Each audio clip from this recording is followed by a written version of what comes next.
Hello everyone, I am प्रगति। तो इस video में हम एमपीटेट 2025 ग्रेड 1 मैथमेटिक्स के eligibility, exam pattern, syllabus and qualifying marks के बारे में डिस्कस करेंगे।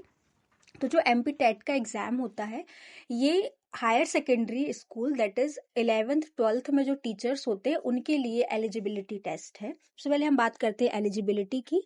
तो आपका पोस्ट ग्रेजुएशन होना चाहिए जिस भी सब्जेक्ट से आप अप्लाई कर रहे हैं उस सब्जेक्ट में, प्लस आपका बीएड होना चाहिए। एग्जाम पैटर्न की बात करें तो इसमें एक क्वेश्चन पेपर होता है जिसमें टोटल नंबर ऑफ क्वेश्चंस होते हैं 150। हर एक क्वेश्चन 1 मार्क का होता है तो टोटल मार्क्स हो गए 150। जो ड्यूरेशन होता है एग्जाम का वो होता है 2.5 आवर्स। क्वेश्चंस पूछे जाते हैं एग्जाम के अंदर वो होते हैं multiple choice questions, that is आपके पास 4 ऑप्शन दिए होते हैं और एक ऑप्शन आपको उसमें से करेक्ट करना होता है। प्लस इसमें कोई भी नेगेटिव मार्किंग नहीं है। जो अभी नया रूल आया है 2025 का, इससे पहले जो 2023 में जो एग्जाम हुआ था उसमें नेगेटिव मार्किंग थी। पेपर जो है वो 2 सेक्शन में डिवाइडेड होगा, section A and section B. Section A में जो क्वेश्चन पूछे जाएंगे वो कंपलसरी क्वेश्चन होंगे, दैट इज आप जिस भी सब्जेक्ट से अप्लाई कर रहे हैं हर सब्जेक्ट के स्टूडेंट्स को ये क्वेश्चंस अटेम्प्ट करने होंगे। और सेक्शन बी जो होगा वो आपका सब्जेक्टिव होगा, मतलब जिस सब्जेक्ट से आपने अप्लाई किया उससे रिलेटेड क्वेश्चन पूछे जाएंगे। तो सेक्शन ए में टोटल 30 क्वेश्चन पूछे जाएंगे और सेक्शन बी में टोटल 120 क्वेश्चन पूछे जाएंगे। अब अगर हम सिलेबस की बात करें तो सबसे पहले हम सेक्शन ए के सिलेबस की बात करते हैं। सेक्शन ए के सिलेबस के अंदर आपके 4 चैप्टर्स हैं। पहला चैप्टर है सामान्य हिंदी जिससे टोटल 8 क्वेश्चन पूछे जाएंगे, तो टोटल मार्क्स हो गए 8। दूसरा है सामान्य अंग्रेजी जिससे टोटल 5 क्वेश्चन पूछे जाएंगे, तो मार्क्स हो गए 5। तीसरा है सामान्य ज्ञान व समसामयिक घटनाक्रम और तार्किक एवं आंकिक योग्यता, मतलब आपका जनरल नॉलेज के क्वेश्चंस होंगे, प्लस कुछ करंट अफेयर के क्वेश्चन होंगे, प्लस आपका कुछ रीजनिंग एंड न्यूमेरिकल एबिलिटी से कुछ क्वेश्चंस होंगे। टोटल 7 क्वेश्चंस पूछे जाएंगे इस वाले चैप्टर से, मतलब टोटल 7 मार्क्स के क्वेश्चन पूछे जाएंगे।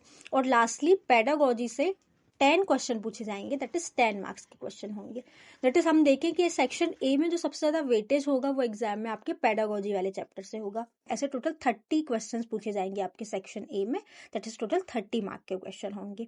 अब हम सेक्शन बी के सिलेबस की बात करते हैं, तो पर्टिकुलरली हम मैथमेटिक्स के सिलेबस की बात कर रहे हैं। तो मैथमेटिक्स के सिलेबस में टोटल 28 चैप्टर्स है, दैट इज इसका सिलेबस जो है बहुत ही ज्यादा है। तो मैं आपको बताती हूँ कि कौन कौन से टॉपिक्स हैं सिलेबस में। पहला तो आपका चैप्टर है अरिथमेटिक का, सेकंड चैप्टर है आपका एल्जेब्रा का, थर्ड चैप्टर है आपका लीनियर इनइक्वालिटीज का, फोर्थ चैप्टर है आपका रिलेशंस एंड फंक्शंस का, फिफ्थ चैप्टर है डिटर्मिनेंट्स एंड मैट्रिसेस का, सिक्स्थ चैप्टर है आपका ज्योमेट्री, सेवेंथ है कोऑर्डिनेट ज्योमेट्री, एट्थ है scalar and vector quantities, ninth है मेंसुरेशन, 10th है ट्रिग्नोमेट्री, 11th चैप्टर है स्टैटिस्टिक्स का, 12th है मैथमेटिकल रीजनिंग का, 13th है सीक्वेंस एंड सीरीज का, 14th है एलिमेंट्री नंबर थ्योरी, 15th है डिफरेंशिएशन एंड इंटीग्रेशन, 16th है कैलकुलस, 17th है एडवांस्ड कैलकुलस, 18th है डिफरेंशियल इक्वेशंस, 19th है mathematical induction and binomial theorem, 20th है लीनियर प्रोग्रामिंग, 21th चैप्टर है एल्जेब्रा एंड ट्रिग्नोमेट्री का, 22th चैप्टर जो है वो है वेक्टर एनालिसिस एंड ज्योमेट्री का, 23rd जो है वो है स्टैटिस्टिक्स का,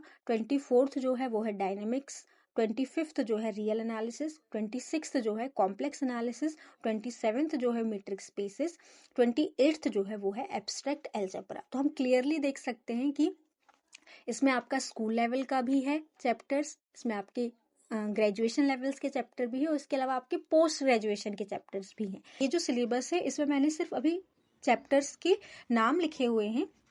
आपको इनका डिटेल्ड सिलेबस चाहिए तो उसके पीडीएफ का लिंक मैं यहाँ डिस्क्रिप्शन में दे दूंगी, आप वहां से जाकर डाउनलोड कर सकते हैं। अब हम बात करते हैं क्वालिफाइंग मार्क्स के, क्योंकि ये एक एलिजिबिलिटी टेस्ट है तो आपको सिर्फ इसे क्वालिफाई करना होता है। तो क्वालिफाइंग मार्क्स हैं आपके, यदि आप SC, ST, OBC, EWS या PWD इस कैटेगरी से बिलोंग करते हैं तो आपको 50% मार्क्स लाने होंगे मिनिमम, दैट इज 150 मार्क्स में से आपको 75 मार्क्स लाने होंगे तो आप इस एग्जाम को क्वालिफाई कर लेंगे। और यदि आप किसी अदर कैटेगरी से बिलोंग करते हैं तो आपको 60% मार्क्स लाने होंगे, दैट इज आपको 150 में से 90 मार्क्स लाने होंगे तो आप इस एग्जाम को क्वालिफाई कर जाएंगे। आई होप इस वीडियो से आपको हेल्प हुई होगी। अगर वीडियो पसंद आया होगा तो वीडियो को लाइक कीजिएगा, अपने दोस्तों के साथ शेयर कीजिएगा और चैनल को सब्सक्राइब कीजिएगा। Thank you so much for watching this video.